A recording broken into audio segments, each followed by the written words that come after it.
Ցավոք այսօր մեր երկրում մենք կանգնած ենք մի վտանգավոր իրողության առջև, որը վտանգում է մեր ազգային նկարագիրն ու տեսակը։ Վարչապետի աթոռը զբաղեցնող անձի անհավասարակշիռ պահվածքը, անհարգալից, կոպիտ, հայ տղամարդուն անհարիր վերաբերմունքը կնոջ նկատմամբ ոչ միայն անընդունելի է, այլև բարոյապես անհանդուրժելի։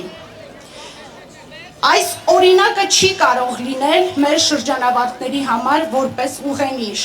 որովհետև վաղը նրանք ընտանիք և պետություն են կառուցելու։ Սա չի կարող լինել հայ ղեկավարի և հայ տղամարդու կեցվածք։ Մերժում ենք անհարգալից վերաբերմունքը մեր կանանց հանդեպ։ Կոչ եմ անում բոլորիդ, գնացեք ընտրատեղամաս, ձեր ձայնը փոփոխության ձայնն է, ընտրեք ձեր երեխաների համար արժանապատիվ ապագա։ Մենք կառուցելու ենք ուժեղ Հայաստան, որտեղ յուրաքանչյուր կին իրեն պաշտպանված և գնահատված է զգալու, յուրաքանչյուր երիտասարդ վստահ է լինելու իր վաղվա օրվա համար։ Գնանք ընտրության,